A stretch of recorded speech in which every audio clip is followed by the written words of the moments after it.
A lone human freighter hung in the void near the edge of known space, its hull pitted with old burns and patched with mismatched metal plates. No lights blinked along its spine. No comms chatter spilled into the local band. It was a ghost ship adrift, and silent.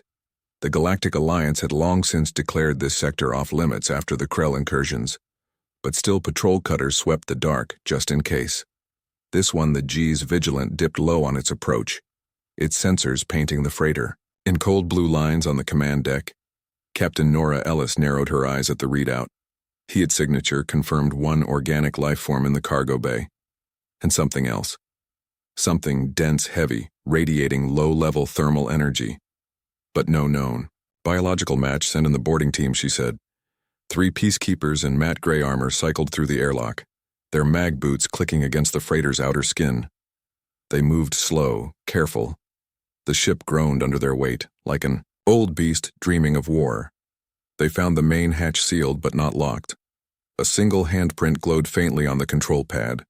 Not human, not alien, not machine. It shimmered like moonlight on water.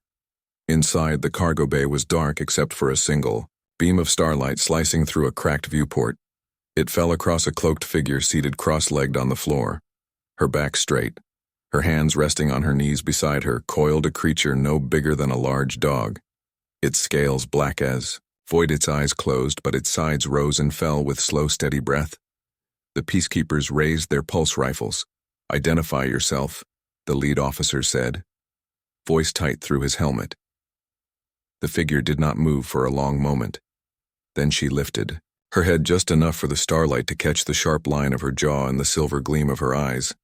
Narrow, pointed ears peeked through strands of pale hair that fell like mist around her shoulders. She was veiled kind whispers in the Alliance. Archives called them elf women. Ghosts of a lost species who vanished centuries ago. After the Great Silence, no one had seen one in living memory. The dragon opened one eye. It was gold and slit like a cat's, but deep with something older than instinct. It watched the peacekeepers without fear, without threat, but with the calm of something that had ended wars with a single breath.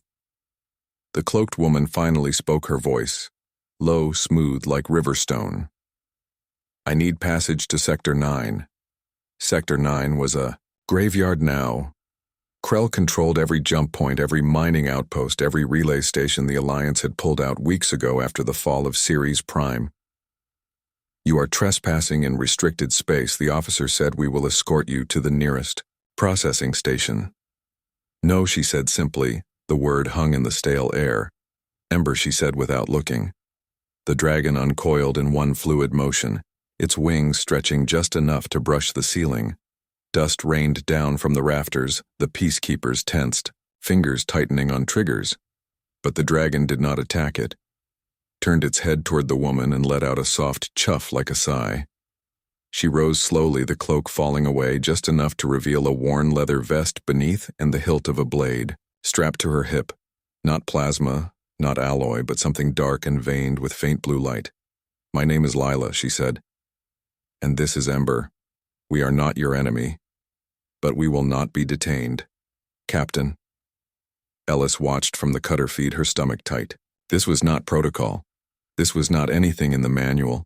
A veiled one alive with a dragon, no records, no transponder, no distress call. Just silence and starlight. "What do you want in Sector 9? She asked over the comm. Leela tilted her head as if listening to something far away, to finish what a human started. The peacekeepers exchanged glances, but no one moved. The dragon sat now, its tail curled neatly around its front paws. Eyes half-lidded, but Alertelis made a choice. "Stand by for escort," she said to her crew, then to Lila. "We will take you to the outer rim of Sector 9, but no further." Leela gave a single nod. "Good." The peacekeepers lowered their weapons, slowly backing toward the hatch. They did not turn their backs on the dragon until the very last moment. Once they were gone, Lila knelt and placed a hand on Ember's head, the scales warm under her palm. "They think we are fragile," she murmured. Ember rumbled deep in its chest, a sound like distant thunder. "They do not remember," she said. She walked to the cracked viewport and looked out at the stars, not with longing but with purpose. On Ceres Prime, a man stood alone against an army. He did not run, he did not beg. He bought time with his life and no one came to help him. Her fingers curled into a fist, but someone will come for them. She turned back to Ember, and it will be us. The freighter groaned again as the Alliance cutter latched on with a magnetic tether engines humming to life, pulling the ghost ship toward the war zone. No one on the Vigilant knew who Lila was or where she came from, but the ship logs showed the freighter had drifted for 17 standard days with no power, no life support yet. She and her dragon lived. When asked how she survived, Lila only said, "We do not need much air when we remember how to breathe fire." The crew said nothing after that. As they crossed into the outer rim of Sector 9, the stars grew dimmer red with the haze of distant battles. Debris floated like bones in the dark. A shattered cruiser spun slowly, its hull torn open like a gutted animal. Lila stood at the viewport again, her silver eyes reflecting the ruin. Ember pressed against her leg. A silent anchor. "They think humans avoid conflict," she said softly. "But they are wrong. Humans choose. There are wars in this one. This one is ours." The cutter slowed at the agreed drop point, the tether released with a soft clunk. "You sure about this?" Ellis asked. Over the comm, Lila did not answer. She simply raised a hand in farewell, then turned and walked back into the shadows of the cargo bay. The cutter turned and vanished into the dark alone again. The freighter drifted deeper into Sector 9, its engines sputtering to life with a sound like a growl somewhere far ahead. The Krell waited their machines, humming with cold logic, their drones scanning for heat, for movement, for weakness. They would not find weakness. They would find fire and silence, and silver eyes that remembered every name the war had erased. The freighter disappeared into the red haze, its silhouette swallowed by the smoke of dead worlds, but it was not running. It was hunting. On the Alliance capital world of Atheris, the sky was always clear, the towers always gleaming, the air always filtered to perfection. But beneath the polished streets, tension coiled like a sleeping serpent. The High Council chamber sat at the heart of the city, its dome made of crystal that shimmered with real-time star maps above the council table. 12 representatives from 12 species debated in hushed, urgent tones. The Krell had taken Sector 9. Now they pressed against Sector 8, and 7 and 6. The machine hive did not negotiate, did not tire, did not feel fear. They consumed systems, stripped them of resources, and left only silence. Most species wanted to talk. The Zenther delegate, a tall insectoid with iridescent wings, argued, "For a diplomatic envoy, the Krell may respond to reason if we show no threat." The Mirian ambassador, a soft-bodied being floating in a nutrient sphere, pulsed with worry. "We have tried reason. They destroyed our envoy ship without warning." Still others whispered of surrender, of retreat, of hiding behind the core worlds and hoping the storm passed. Then a human representative stood. He was old. His uniform faded, his metals dull, but his voice carried like steel. "Humans do not run," he said. A murmur rippled through the chamber. "You speak for your kind, but your kind is scattered," the Zenthar said coldly. "Your colonies are ash. Your fleet's broken." The human did not flinch. "We lost Ceres Prime. Yes, but not without cost. The Krell lost 3 dreadnoughts that day because one man stood in their path." He tapped a control on the table.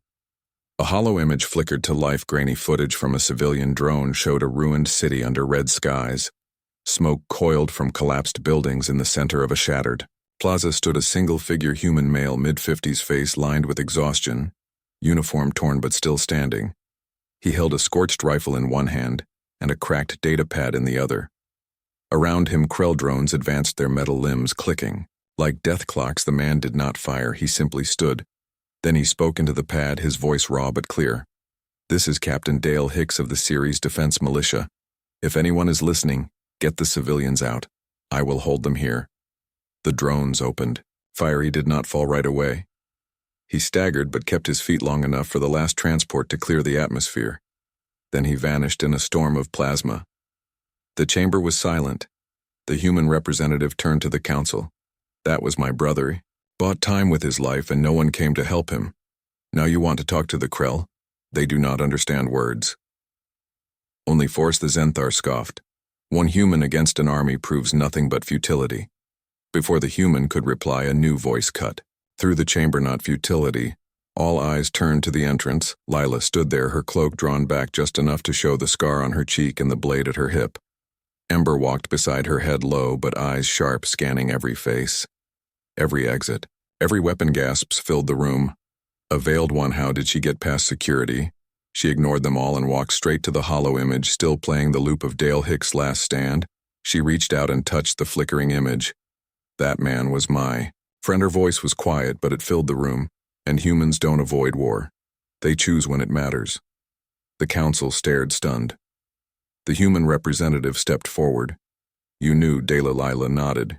He taught me how to fix a plasma coil with duct tape. And hope. A few humans in the room smiled faintly. But the Zenthar rose. You are an outsider. You have no standing here. Lila turned to him slowly. I stood with him on Ceres Prime in the last hour before the Krell came. I helped load the children onto the shuttles while he checked every perimeter sensor. She paused. He asked me to leave. I did not want to, but he said someone had to remember what humans look like when they stand. The Mirian ambassador floated closer. You survived Ceres Prime. Ember shifted. Beside her, a low rumble in its chest. We hid in the deep tunnels beneath the command bunker. The Krell do not dig deep. They think everything worth taking is on the surface. She looked at the council. You think the Krell are unstoppable because they have numbers, because they have machines, but they do not have memory. They do not remember the faces of those they kill. Humans. To that is why we fight. The Zenthar crossed his arms. Words are not weapons. No, Lila said. But they remind us why we pick them. Up she walked to the center of the chamber. I offer you a choice. Let me lead a strike force into Sector 9, not to talk, not to hide, but to hit the Krell where they are weakest. The council laughed. You and your pet dragon. Ember's eyes flared. Gold. Lila did not smile. My pet dragon burned a Krell scout ship to slag with one breath while I rerouted its core systems through a stolen comms array. Silence again. The human representative spoke. What do you need? Ships, pilots, weapons, and trust. The Zenthar scoffed. Again, trust is earned. Then test me. The council exchanged glances. Fine. The Mirian said, we have a training ground on the moon of Atheris. 3 elite mechs await new pilots. Show us what you can do. Lila nodded. Tomorrow at dawn. As she turned to leave, the human representative stopped her. What was Dale's last message to you? She looked down for a moment. He said, tell Lila to stop feeding the dragon. My rations. A small, sad smile touched her lips. He knew I would that night in a guest chamber high in the tower. Lila sat by the window. Ember curled at her feet. The city lights glittered below like fallen stars. She pulled a small locket from her vest, inside a faded photo of Dale Hicks smiling beside a young Lila. Her hair shorter. Her eyes less tired. You were right, Dale, she whispered. They do not remember, but I will make them. Ember lifted its head and nudged her hand. She scratched behind its horns. Tomorrow we show them what silence looks like when it decides to speak on the moon of Atheris at dawn. The training ground was a vast dome of reinforced alloy. 3 mechs stood ready, each 10 meters tall, armed with pulse cannons and shield emitters, the best the Alliance could build. The council watched from a secure balcony. Lila stood alone in the center of the arena, no armor, no weapon, just her boots and her blade. Ember sat beside her, tail flicking. The lead instructor, a grizzled Mirian veteran, spoke through a speaker. Your objective: disable all 3 mechs without causing permanent damage. Lila nodded. Begin. The mechs powered up their joints, whirring, their optics locking on. They moved as one, charging. Lila did not run. She raised one hand. Ember leapt. Not at the mechs, but onto a nearby control tower. Its claws dug into the metal, and with a single breath, a stream of blue-white fire erupted, not hot enough to melt, but hot enough to overload. The lights in the dome flickered. The mechs stuttered. In that split second, Lila moved. She darted left, rolled under the first mech's leg, and slapped a small device onto its knee joint. The mech froze. She spun, kicked off its chassis, and landed on the second shoulder, jamming her blade into a sensor array. Sparks flew. The mech went dark. The third turned its cannon. Lila dropped. Ember landed on its back, claws tearing through armor like paper. The mech collapsed. 8 seconds. The dome was silent. The council stared. The instructor checked the timers again. 8.3 seconds. Lila walked back to the center, wiping soot from her cheek. I did not use weapons, she said. Used what I had: silence and fire. The human representative turned to the Zenthar. Still think words are not weapons. The Zenthar said nothing. That afternoon the council voted unanimous Lila would lead the first counterstrike. As she left the chamber, a young human aide approached. Why did you come back? Lila looked at the stars through the crystal dome. Because someone had to remember. And because Dale never got his rations back. Ember chuffed beside her. The aide smiled. We will follow you, Lila nodded. Then we begin. Tonight the war had been quiet, too quiet, but silence was ending. And with it the myth that humans avoided conflict. They simply waited for the right voice, the right moment, the right friend to stand beside, and now they had all three. Her name was Lila, but few knew at once.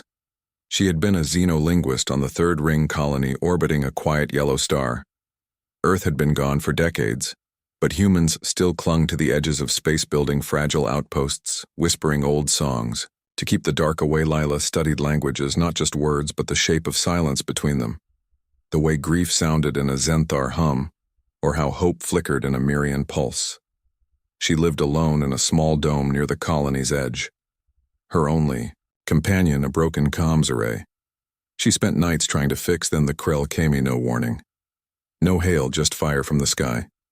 The colony fell in hours. Lila survived because she was underground, calibrating a deep-range antenna when the first plasma struck the surface above her, collapse, sealing her in a pocket of rock and steel for 3 days. She heard nothing but the drip of water and the groan of dying metal. On the 4th day, something crashed nearby. Not a ship, not a bomb, a living thing, dug through rubble with bleeding hands until she found it. A dragon's maw for its kind, scales blackened by re-entry, one wing bent, wrong eyes closed but breathing. Lila dragged it into her shelter. She had no medicine, no tools, only ration bars and a half-charged mid-scanners. He named it Ember, because that was all it had left, a faint glow in its chest like the last coal in a dead fire. For weeks, she nursed it, feeding it water mixed with protein paste, talking to it in every language she knew, even the ones long dead. And night Ember opened its eyes, gold and deep. It looked at her not as prey, not as stranger, but as kin. It touched its snout to her forehead, and in that moment Lila felt something shift inside her. Not pain, not fear, but connection. Memories, not hers, flooded her mind. A mountain under twin moons, a sky full of dragons, a war older than stars. And then silence. The veiled kind were not extinct, they had hidden, and Ember was their last guardian. Over months they learned each other. Lila taught Ember human words. Ember taught Lila how to listen with more than ears. They shared thoughts through touch. When Lila placed her hand on Ember's scales, she saw Earth as it was, green and loud and bright. When Ember pressed against her, she felt the weight of every human lost to the Krell. Their bond grew until Ember's scales began to pulse with faint blue light patterns that matched human neural waves, and Lila's eyes sometimes glowed gold in the dark. They left the ruins when the Krell patrols thinned, traveling from dead world to dead world, gathering scrap stories, weapons. They found Dale Hicks on Ceres Prime. He was old then, but sharp, his hands still steady, his voice still strong. He saw Lila and knew what she was. You are not alone, he said, and you are not human. She did not deny it. He taught her how to fight human style, how to use a rifle, how to set a trap, how to lie still until the enemy passed. In return, she showed him how to hear the wind for danger, how to read the stars for safe paths. They became friends. Then the Krell came to Ceres. Dale stayed. Lila left with the last shuttle, but she never forgot. Now on the Alliance capital world, Lila stood before a new kind of battlefield. Not with guns, but with trust. After her demonstration in the training dome, pilots came to her, not many. Just enough, a human woman named Mara with a scar across her nose and a laugh like gravel. A Zenthar youth named Kale who had lost his hive in Sector 7 and wanted revenge, not for glory, but for silence. A Mirian engineer called Nessa who could rewire a warship blindfolded. They gathered in a hangar on the far side of the spaceport. Lila stood before them, Ember at her side. I will not promise you victory, she said. I will not promise you return. But I promise this, the Krell will remember our names. Mara stepped forward. Why should we follow you? Because I have stood where you fear to go, Lila said, and I have come back. Kale tilted his head. What is your plan? We do not attack their fleets, she said. We go deeper. To the core. The Krell, think in one mind, one will. If we break the core, we break them allness. Floated closer. The core is a moon-sized structure guarded by 1,000 drones, shielded by energy fields. No ship can get close. Lila smiled faintly. Who said we need a ship? They trained for 10 days. Not with simulators, but with silence. Leela taught them to move without sound, to signal with hand flicks, to read each other's breathe. Ember flew drills above them. Diving, weaving, teaching them to track motion. Not noise, Mara learned. To shoot by feel. Not Sightkill learned to still his wings until he vanished in shadowness. Built small pulse charges that could fry a drone's brain in half a second. On the 11th night, Lila called them together. We leave at dawn, as they prepared. Ember nudged Lila's hand. She knelt. What is it? The dragon looked toward the stars. It sensed something. Not Krell, something older. Lila placed her palm on its head. Images came. A cave hidden in the rings of a dead gas giant. Eggs, dragon eggs waiting. She closed. Her eyes. Not now, but soon. For now, they had a war to finish. At dawn, the ragtag crew boarded a modified scout ship, the Shadow Wing, its hull painted dull gray, its engines muffled. Lila took the co-pilot seat. Ember curled behind her. As they lifted off, the capital world shrank below. Mara grinned. So where do we die first? Lila looked ahead, where they least expect us. The Shadow Wing jumped to warp heading. Not for the front lines, but for the heart of the storm, the Krell core deep in Sector 9. No one had ever returned from there, but Lila was not no one. She was the silence that spoke, and the fire that remembered, as the ship vanished into the fold. Ember's scales pulsed blue, matching the rhythm of human hearts beating as one. The Shadow Wing dropped out of warp at the edge of a dead system. Its star-long cold, its planets cracked and gray. The Krell core hung in the center, a moon-sized sphere of black metal humming with energy. Tendrils of red light pulsed from its surface. Like veins, no ships orbited it. No drones patrolled it. Did not need guards. Nothing had ever gotten close. Leela stood at the viewport, her silver eyes reflecting the core's glow. Ember pressed against her leg, sensing the wrongness in the air. This place is not empty, Nessa said from the console, her voice tight. It is listening. Mara checked her rifles. We go quiet, Leela nodded. Ember will draw their eye scale stiffened. You would send the dragon alone. Ember rumbled low, not alone. Lila turned. I go with him. The crew exchanged glances. You cannot survive out there. Mara said, the radiation alone. I am not human. Lila said simply, and Ember is not just a dragon. They suited up in light stealth gear, no comms, no trackers, just hand signals and trust. The airlock hissed. Open space yawned wide and cold. Ember leapt, first wings snapping wide, catching the faint solar wind. Leela followed, tethered to his harness. They moved like shadows against the dark. The core pulsed brighter as they neared. Then the drones came, not from the core, from inside it. Hundreds of them poured out like black blood, each no bigger than a bird but sharp and fast. Ember banked, hard fire gathering in his throat. Wait, Lila signaled. Not yet. They let the first wave pass. Then on her signal, Ember unleashed. A single stream of blue flame, not wide, not wild, but precise. It cut through the swarm like a needle through cloth. Drones shattered midair, their circuits fried by heat. They were not built for fire. The core shuddered. More drones emerged, but Lila and Ember were already diving toward the surface. They landed on a ridge of jagged metal. The ground warm underfoot. Inside the ship, Nessa worked fast. I am sending the pulse charge signal. Now, she said, 3 charges planted by Kale during the distraction will blow a hole in the outer shell on the surface. Lila felt the vibration before she heard it. A deep boom echoed through the metal. A crack split open below them. Ember dropped in first, Lila right behind.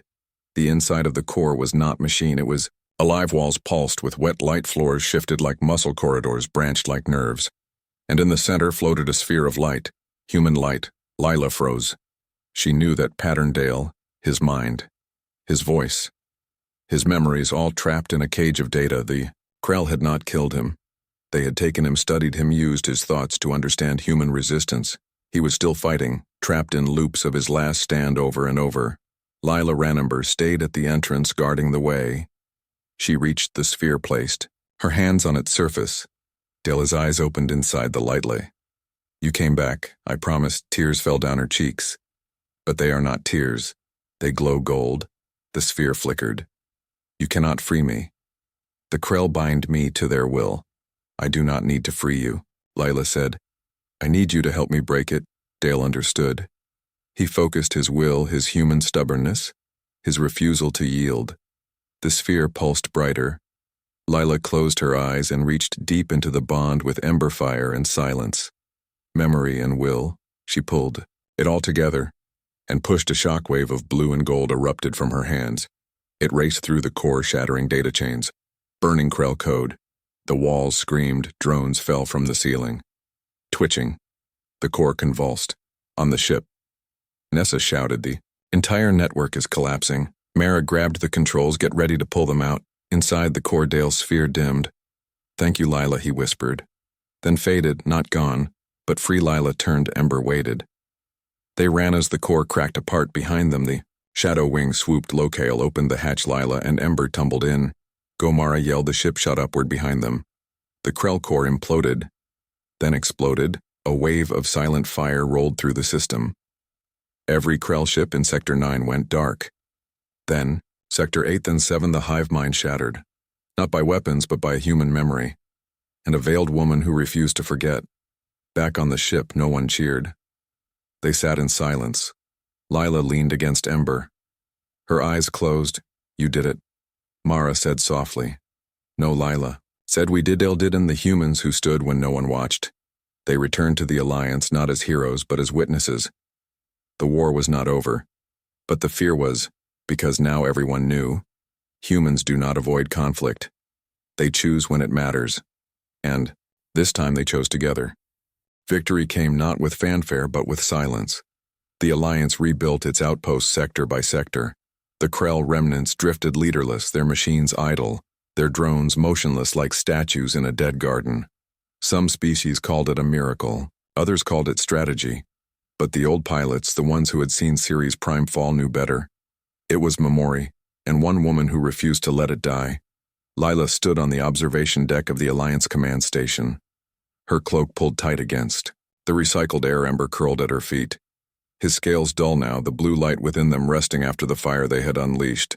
They offered her a seat on the High Council. She refused. They offered her a fleet. She declined. They asked for her name, to be carved into the memorial wall beside Dale Hicks. She shook her head. I am not a symbol, she said. I am a reminder. And reminders do not sit in towers. They walk. So she left. Not with ceremony. Not with farewells, but in the quiet hour before dawn when the station slept and the stars burned cold and clear. Mara watched from the hangar bay as the shadow wing powered up. You sure about this? She called over the comm. Lila's voice came back soft but steady. Someone has to watch. The edges. Kale stood beside. Mara, wings folded tight. She will not be gone long. He said. Nessa floated nearby. Her sensors already picking up faint energy traces near the outer nebulae. She is going to the eggs. They all knew. Ember had shown Lila the cave in the rings of the dead, gas giant during the final approach to the core. A place hidden even from the Krell. A sanctuary where the last dragon egg slept wrapped in stasis fields. Older than the Alliance. Lila would not let them wake alone. The shadow wing lifted off. No lights. No transponder, just a whisper in the dark as it vanished into the fold. Old pilots on distant outposts looked up from their logs. They swore they saw a silver-eyed woman standing on the ridge of a ruined moon. Her dragon beside her watching the stars, not with fear but with readiness, because peace was not the end. It was the breath between wars, and Lila knew better than most. The universe did not stay quiet for long. On a fringe world near the shattered remains of Sector 9, a young human child found. A piece of black scale half buried in the dust. It glowed faintly when held. Her grandmother took it gently. That is not ours to keep, she said. But it is ours to remember. Far away in the silent rings of a dead star, Lila knelt in a cavern lit by soft blue crystals. 5 eggs rested in a circle, each the size of a human child. Their shells veined with gold. Ember touched his snout to the nearest one. A pulse answered, slow, but strong. Lila placed her hand on the shell. She felt it, not just dragon, but something, new, human and veiled kind, and fire and silence all woven together. The next guardians, She would teach them what Dale taught her: how to stand, how to choose, how to remember. Outside the cavern, the nebula swirled red and violet like a wound-healing ember. Lay beside her, head on his paws, eyes half closed but alert. They did not speak. They did not need to. The stars turned, and somewhere out there a new threat stirred, but it would not find the galaxy unready, because humans do not avoid conflict. They simply wait for the right moment, the right voice, the right friend. And now the galaxy had more than one. It had a woman with silver eyes, a dragon with ember in his heart, and 5 eggs humming with the promise of fire. The war was over, but the watch had just begun.